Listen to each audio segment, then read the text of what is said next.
اس کے کسی دوست کی نسبت طے ہوئی ہے، اس نے سب دوستوں کو پارٹی دی ہے، اس لیے دوستوں کے ساتھ باہر نکلا ہے، تھوڑی دیر تک آ جائے گا، صالحہ بیگم ڈرتے ڈرتے بولی تھی۔ کھانا نوش فرمانے گئے ہیں اور پتہ نہیں کس مصیبت کو ہمارے پلے باندھ گئے نواب زادے، حسن جہاں منہ بسورتے ہوئے بولے اور نیپکن سے ہاتھ صاف کرتے ہوئے اٹھ کر اندر چلے گئے۔ تم لوگ کھانا کھاؤ، میں آتی ہوں۔ امی ویسے وہ لڑکی ہے کون اور ارسل کو کہاں ملی؟ تعجب والی بات ہے نا، اسے راستے میں چلتے ہوئے لڑکی ملی اور وہ اسے اٹھا کر گھر لے آیا۔ پاپا کا ری ایکشن اپنی جگہ بالکل ٹھیک ہے امی۔ ماں کو اٹھتا دیکھ نبیل فوراً بولا تھا، دیکھو نبیل، ابھی ارسل آ جائے گا تو اسے خود ہی پوچھ لینا کہ راہ چلتے اسے یہ لڑکی کہاں، کب اور کیسے مل گئی۔ ابھی تمہارے پاپا غصے میں ہیں، مجھے ان کو دیکھ لینے دو، کھانا کھاؤ آرام سے، میں آتی ہوں۔ صالحہ بیگم اپنی بات پوری کرتے ہی چلی گئیں، جبکہ نبیل سوچ میں گم ہو گیا اور اسد بھی بھائی کو دیکھتے ہوئے کھانے سے ہاتھ روک کر اسے دیکھنے لگا۔ صالحہ بیگم نے کمرے میں داخل ہو کر چائے کا کپ حسن جہاں کی طرف بڑھایا تو وہ فوراً بولے، تو کیا کہہ رہی تھی آپ اس لڑکی کے بارے میں؟ کون ہے وہ؟ کب سے ہے یہاں اور کب تک یہاں رہے گی؟ ایک بات سن لے بیگم، میں کسی انجان لڑکی کو اپنے گھر ٹھہرنے کی اجازت ہرگز نہیں دوں گا۔ حسن غصہ تھوک دے، پتہ نہیں کون ہے، کہاں سے آئی ہے، کن کی بچی ہے، وہ لوگ بھی تو کتنے پریشان ہوں گے، 5 دن سے جوان بچی غائب ہے، اس کے ماں باپ پہ کیا گزر رہی ہوگی۔ ہارون بھائی صاحب کا کہنا ہے لڑکی بہت ذہنی دباؤ کا شکار رہی ہے، اوپر سے اسے کچھ یاد بھی نہیں آ رہا کہ کون ہے، کیا نام ہے، کہاں سے آئی ہے، اس کا گھر کہاں ہے۔ میں نے آج سارا دن اس کے ساتھ گزارا ہے۔ حسن، وہ بہت ہی پیاری اور معصوم ہے، آپ اسے ملیں گے تو وہ آپ کو بھی پسند آئے گی، آپ ایک بار۔ صالحہ بیگم کی بات حسن جہاں نے ہاتھ کے اشارے سے کاٹی تھی۔ بیگم میری بات کان کھول کے سن لے، وہ لڑکی کون ہے، کیسی ہے، کیا ہے، مجھے ان سب باتوں سے کچھ لینا دینا نہیں، وہ لڑکی مجھے میرے گھر میں ہرگز نہیں چاہیے۔ 1-2 دن کا ٹائم دے رہا ہوں، ارسل کو بولیں جہاں سے لے کر آیا ہے وہیں اسے واپس چھوڑ کر آئے۔ حسن جہاں نے 2 ٹوک کہا تھا۔ خدا کے لیے حسن اتنے سنگ دل نہ بنے، جوان جہان لڑکی ہے، اوپر سے کچھ یاد بھی نہیں، ایسے میں کہاں جائے گی وہ؟ اور وہ یہاں سے نکال دینے کے بعد وہ پھر سے کسی غلط ہاتھوں میں پھنس گئی تو کیا جواب دیں گے ہم اپنے اللہ کو؟ عورت کے پاس عزت کے سوا کچھ نہیں ہوتا، اور اگر عزت بھی نہ رہے تو عورت کے پاس باقی کیا رہ جاتا ہے؟ ٹوٹ کر بکھر جاتی ہے، ریزہ ریزہ ہو جاتی ہے، جیسے پھول سے خوشبو ختم ہونے پہ وہ مرجھا جاتا ہے، ٹوٹ جاتا ہے، بالکل ایسے۔ پلیز حسن، اسے رہنے دینا کچھ دن۔ اور وہ کون سا یہاں ہمارے ساتھ رہ رہی ہے؟ گیسٹ روم میں رہ رہی ہے، وہ آپ کے سامنے نہیں آئے گی، پلیز حسن۔ صالحہ بیگم التجائیہ انداز میں بولی۔ بیگم کی بات سن کر کچھ دیر کے لیے حسن جہاں انہیں دیکھتے رہے اور پھر خاموشی سے اٹھ کر اسٹڈی میں چلے گئے۔ صالحہ بیگم انہیں بس دیکھ کر رہ گئی۔ آپ یہاں اس وقت؟ آپ کو ریسٹ کی ضرورت ہے محترمہ، پھر آپ اس وقت یہاں کیا کر رہی ہیں؟ وہ لیٹ گھر آیا تھا اور اس وقت گارڈن ایریا میں اس لڑکی کو دیکھ کر تعجب سے بولا تھا۔ ارسل کی آواز سن کر وہ بری طرح چونک کر مڑی تھی۔ رات کے سیاہ اندھیرے میں ایک بار پھر سے غیر مرد کو اپنے سامنے دیکھ کر اس کی سانسیں تیز تیز چلنے لگی تھی۔ ڈر اور خوف کے تاثرات اس کے چہرے سے عیاں ہونے لگے۔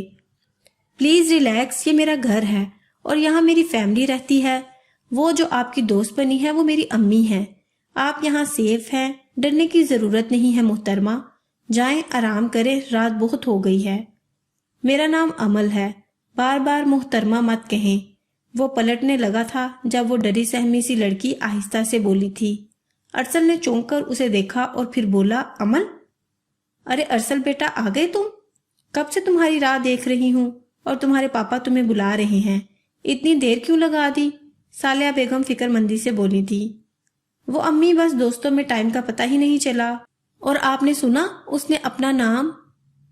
عمل نام میں نے دیا ہے اسے کچھ بھی یاد نہیں ہے، اور ہارون انکل کی بات یاد ہے نا تمہیں؟ صالحہ بیگم اینڈ پہ دان پیستے ہوئے بولی تو ارسل ساری بات سمجھتے ہوئے سر ہلاتا ہوا اندر چلا گیا، جبکہ عمل نے عجیب سی نظروں سے دونوں کو دیکھا تھا۔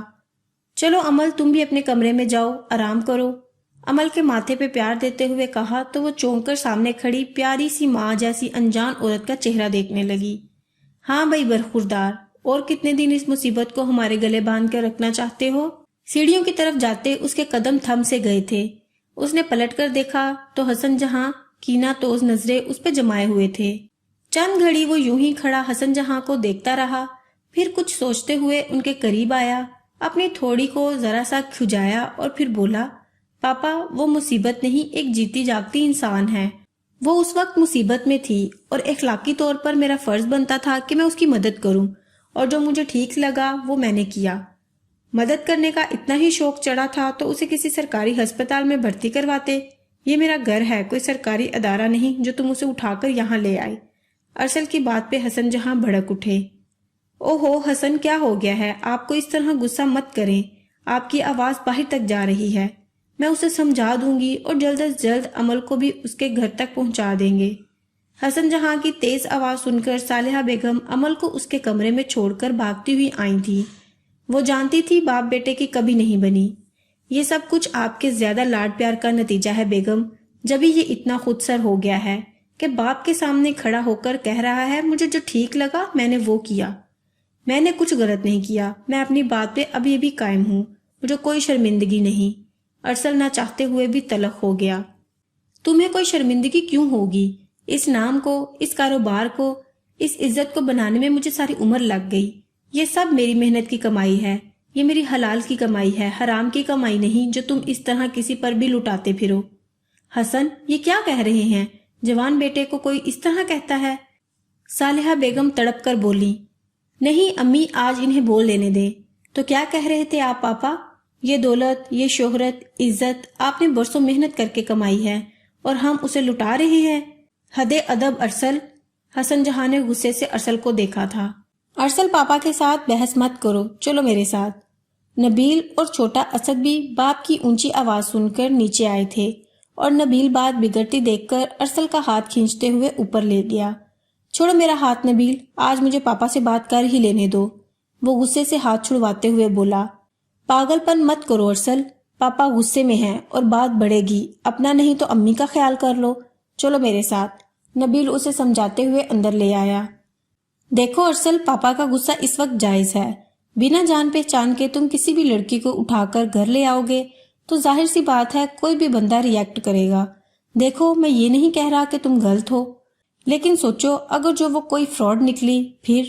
تمہیں پتہ ہے نا آج کل 90% لڑکی غلط کاموں میں ملوث ہیں، ان کے گینگ بنے ہوئے ہیں۔ پچھلے کچھ دنوں سے وہ لڑکی مسلسل بے ہوش ہے نبیل، ہوش آنے پہ وہ سب کچھ بھول چکی ہے۔ چلو میں غلط ہوں، ہو سکتا ہے وہ لڑکی بھی غلط ہو، پر رپورٹس تو غلط نہیں ہو سکتی نا، اور انکل ہارون وہ بھی تو جھوٹ نہیں بول سکتے نا۔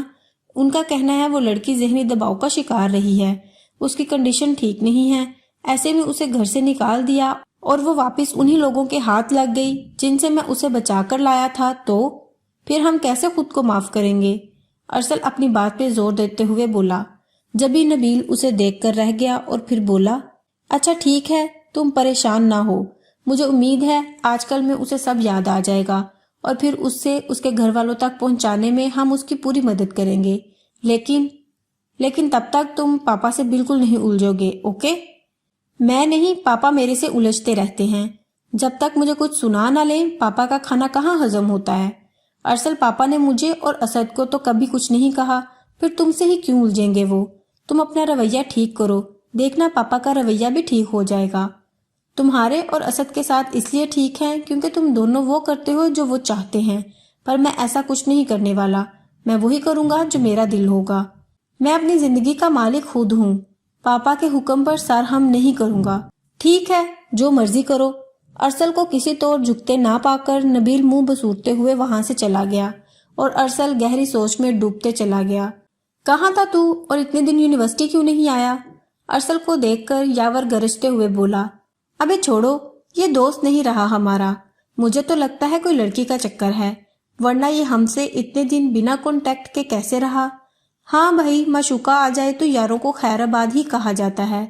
اس بار شاہ نواز منہ بسورتے ہوئے بولا، جبکہ اس کے ساتھ کھڑا علی خاموش رہا۔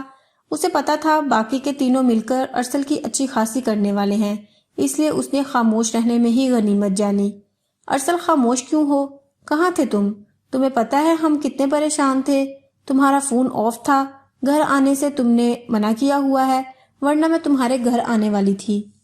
ارے میرے دوست کچھ بولو، گونگے تو نہیں ہو؟ عشق نے تمہیں گونگا تو نہیں کر دیا؟ علیزے کے بعد شاہ نواز دوبارہ بولا تھا۔ تم سب اپنی اپنی چونچ بند کرو گے تبھی کچھ بولوں گا نا۔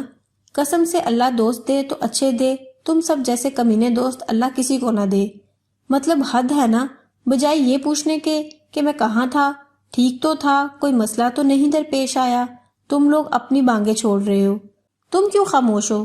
نہیں نہیں، تم بھی کسر پوری کر لو، تمہیں کچھ پوچھنا ہے تو پوچھ لو۔ علی کو خاموش پا کر ارسل کا سارا غصہ اسی پہ نکلا۔ ہر بار ایسا ہی تو ہوتا تھا، ارسل کا سارا غصہ وہی تو برداشت کرتا تھا۔ ارسل کی دوستی اسی کے ساتھ تھی، یا شاید ارسل کا غصہ علی کے علاوہ اور کوئی برداشت نہیں کر سکتا تھا۔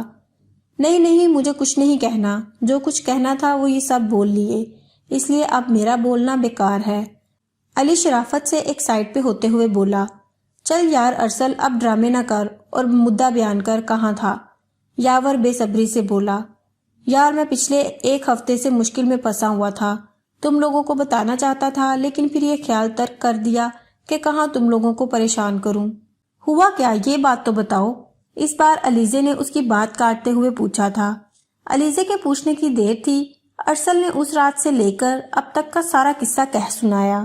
ارسل، تمہاری عقل پہ واقعی پتھر پڑ گئے ہیں، راہ چلتے کسی کو بھی اٹھا کر گھر لاؤ گے تو انکل کا ری ایکشن تو ایسا ہی ہوگا نا۔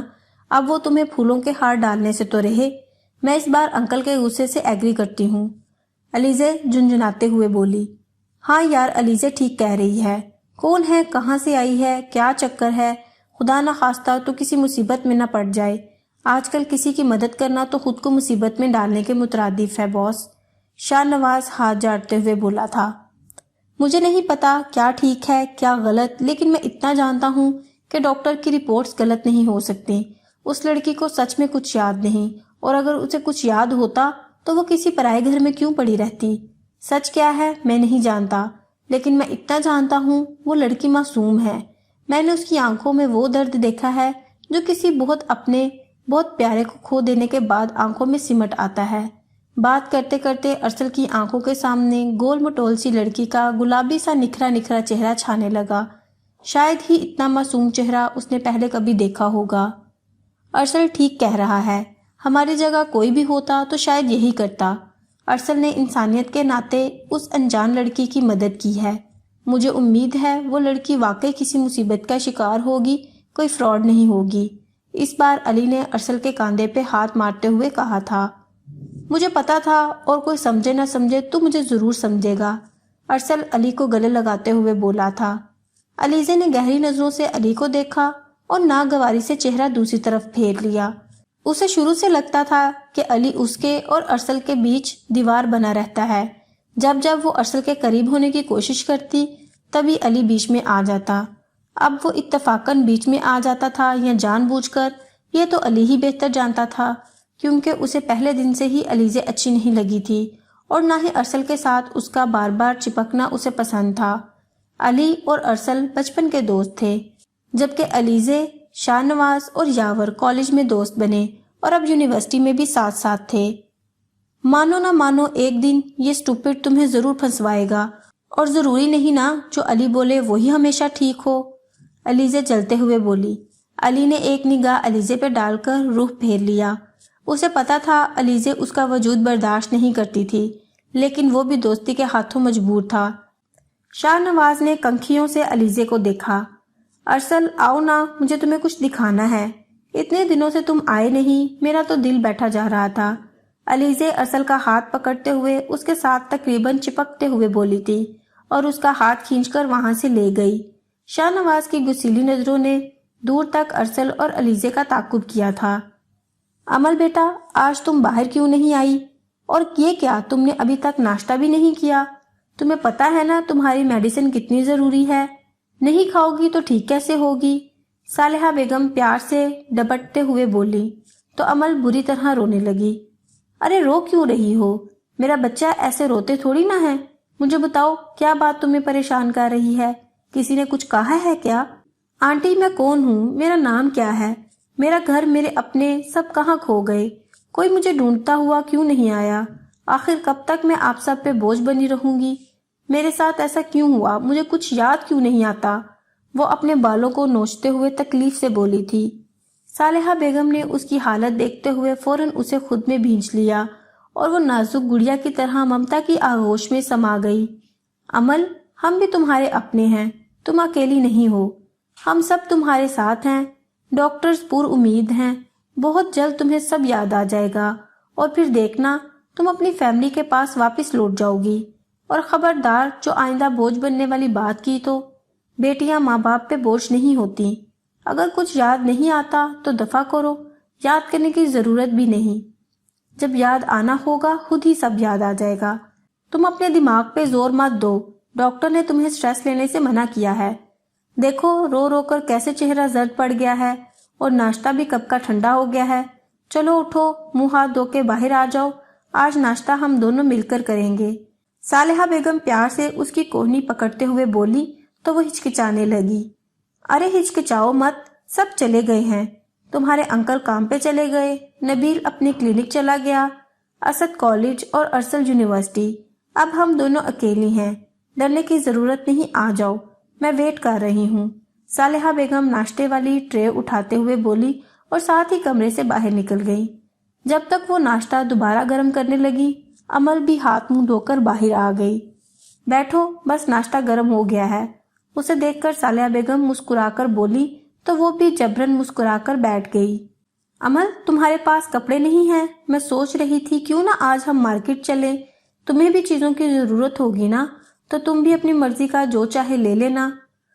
نہیں آنٹی، مجھے کسی چیز کی ضرورت نہیں، اور پلیز مجھے باہر نہیں جانا، مجھے گھر میں ہی رہنے دیں۔ گھر سے باہر جانے کا سن کر پسینے کے ننھے ننھے قطرے امل کی پیشانی پر چمکنے لگے، گھبراہٹ سے اس کا چہرہ زرد پڑنے لگا۔ اچھا ریلیکس، پریشان ہونے کی ضرورت نہیں، میں سمجھ سکتی ہوں، تمہیں جو کچھ چاہیے مجھے بتا دو، میں لے آؤں گی، اور کپڑے بھی لے آؤں گی۔ پانی کا گلاس اس کے طرف بڑھاتے ہوئے بولی تو امل نے فوراً گلاس پکڑ کر ہونٹوں سے لگا لیا۔ آنی؟ اپنے پیچھے مناہل کی آواز سن کر صالحہ بیگم نے بے طرح پلٹ کر اسے دیکھا تھا۔ دبلی پتلی سی سانولی رنگت والی مناہل اپنی سٹائلش پرسنالٹی کے ساتھ کھڑی مسکرا رہی تھی۔ ارے مناہل، میرا بچہ، تم کب آئی؟ صالحہ بیگم مناہل کے اچانک آنے سے پھولے نہ سما رہی تھی، اور مناہل بھی آنی سے مل کر یقیناً بہت خوش تھی۔ بس ابھی ابھی آئی، آپ کیسی ہیں؟ اور یہ کیا، آپ کتنی دبلی ہو گئی ہیں، کھاتی پیتی کچھ نہیں؟